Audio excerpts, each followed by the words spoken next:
Assalamualaikum warahmatullahi wabarakatuh. Alhamdulillahirabbil alamin. Allahumma shalli ala sayyidina Muhammad wa ala ali sayyidina Muhammad.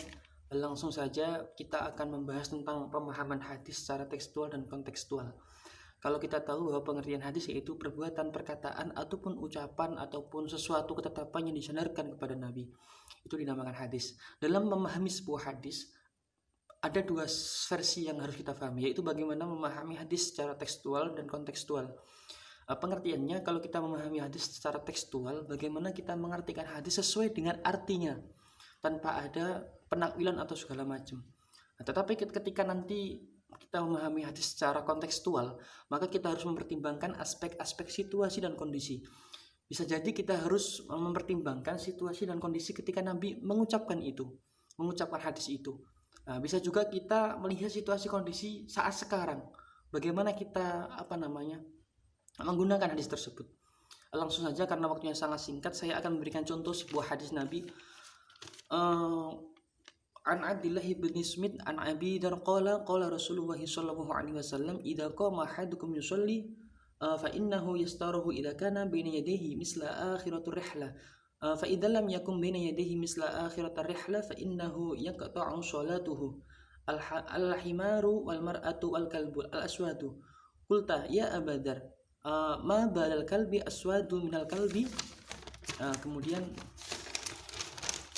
al-ahmaru minal kalbi al asfaru qala ya ibnu akhi sa'altu Rasulullah sallallahu alaihi wasallam sa'altani faqala al-kalba al aswadu syaitan, yang artinya Abdullah bin Smith meriwayatkan dari Abu Dzar, Rasulullah bersabda, apabila salah seorang dari kalian berdiri dalam sholat, bila di hadapannya ada benda setinggi tiang pelana unta, maka hal tersebut telah menjadi pembatas dirinya dalam sholat.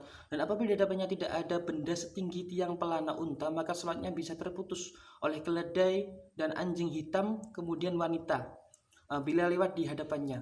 Aku Abdullah bin Mas'ud berkata, wahai Abu Dzar, apa perbedaan anjing hitam dan anjing merah dari dan anjing kuning? Wahai keponakanku, aku mempertanyakan sesuatu yang sama kepada Rasulullah. Maka Rasulullah mengatakan anjing hitam itu setan. Kalau kita melihat dari keterangan hadis secara tekstual, maka ketika ada seseorang wanita kemudian anjing atau keledai, maka batallah sholat itu. Nah, kalau kita melihat dari kontekstual, masih ada penjabarannya. Yang dimaksud di sini adalah bukan membatalkan sholat secara pasti, karena kalau sesuatu melewati lewat di depan seorang sholat, maka konsentrasinya akan buyar. Maka ini yang disebutkan bahwa itu bisa membatalkan sholat. Jadi bukan secara pasti, tapi lebih bisa menghilangkan konsentrasi. Kemudian ada penafsiran lagi di bawahnya kontekstual. Bagaimana, kenapa yang dimaksud wanita dalam hadis itu yaitu wanita yang dewasa. Karena wanita yang dewasa cenderung bisa membuat konsentrasi para lelaki yang sholat hilang. Itu poin yang terpenting.